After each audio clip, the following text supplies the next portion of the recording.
मैं कर्नल माहिम शर्मा, इस प्रयागराज किले का कमांडेंट, आपका बहुत बहुत अभिनंदन करता हूँ और अक्षय वट।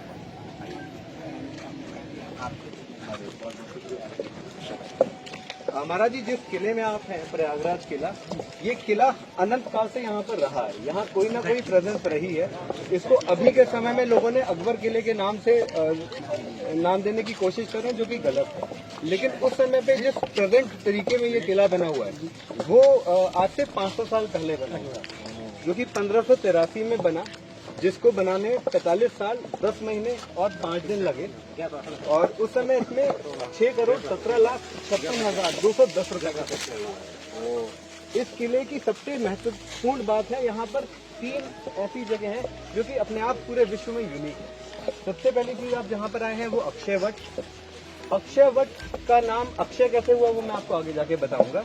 लेकिन अभी हम जिस क्षेत्र में अक्षयवट में, इसको नाम दिया गया अक्षयवट वाटिका। मुगल काल का हिस्ट्री रखते हुए लोगों ने इसको पहले जोधा वाटिका का नाम दिया, लेकिन आदरणीय परम पूज्य ऑनरेबल प्राइम मिनिस्टर ने कहा कि क्योंकि अक्षयवट और अक्षयवट के स्थान में, तो इसका नाम हम लोग देंगे अक्षयवट वाटिका। और अक्षयवट का जो स्थापना हुई वो उस यज्ञ के साथ में हुई, जो कि परमपिता ब्रह्मा जी ने किया, जिसमें कि विष्णु जी साथ में थे और अध्यक्ष शिव भगवान थे।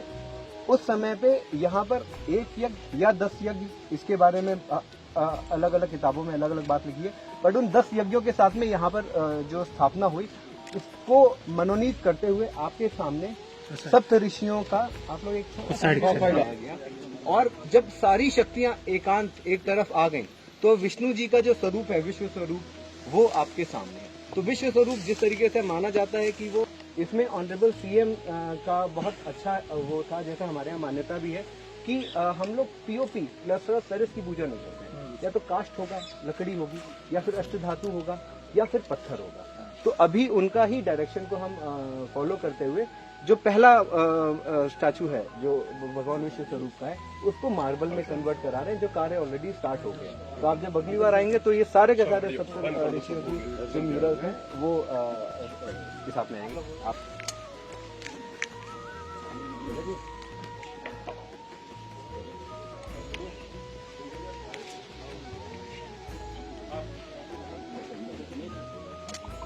महत्वपूर्ण जो स्टैचू आता है वो आता है महर्षि भारद्वाज का, जिनको कि अगर हम मानना चाहें तो ये प्रयागराज के पहले स्थापित इंसान थे जो यहाँ पर आए। He can be taken as the first citizen of Prayagraj. तो इसीलिए भारद्वाज मुनि से लेकर विश्वामित्र और अंत में मार्कंडेय ऋषि तक आते हैं। इस तरह का समय स्टैचू है। इसका महर्षि मार्कंडेय,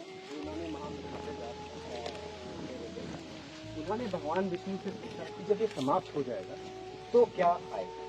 तो उन्होंने योग माया का प्रयोग करके एक ऐसा सीन रचा जिसमें कि पूरे ब्रह्मांड में पानी भर गया। और उस पानी भरने के बाद में सिर्फ एक ही चीज बची, जिसको कि माता सीता का आशीर्वाद था, अक्षयवट महाराज। और अक्षयवट महाराज के पत्रों पर भगवान विष्णु ने बाल स्वरूप में अपना स्वरूप दिखाया, पानी को छटने का। और ये अभी फेमस और हुआ जब ऑनरेबल सीएम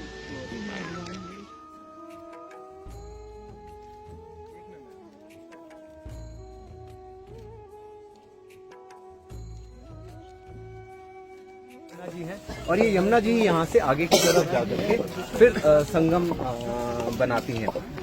ये जो किला बना उस समय पे, ये एक रफली ट्रायंगुलर शेप में बना जी। और ये ट्रायंगुलर शेप का एक तरफ यमुना जी है, एक तरफ गंगा जी है, और जो लैंड फेसिंग साइड भी है वो डबल मोड सिस्टम के साथ है, मतलब उसमें डबल दुगनी खाई है। यही कारण रहा कि इस किले पे कभी भी ताकतवर आक्रमण करके किसी ने जीता।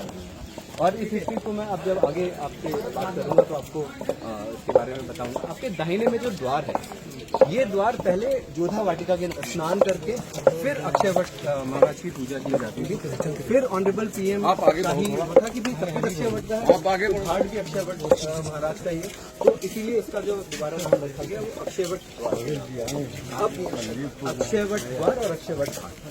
अब हम जिस प्रांगण में आ रहे हैं उस प्रांगण को अक्षयवट महाराज अपने इसके बारे में अलग अलग पुराणों में अलग अलग नाम के साथ में, कहीं पर इसको प्रयास वट के नाम से जाना गया है। स्कंद पुराण में इसका नाम अक्षयवट आया है, जहाँ पर बोला गया है कि वट मूलेति विख्यातम सर्व देवर्षि समन्वितम यत् श्रेष्ठम ब्रह्मदेवेन ततूनाम दस्येन।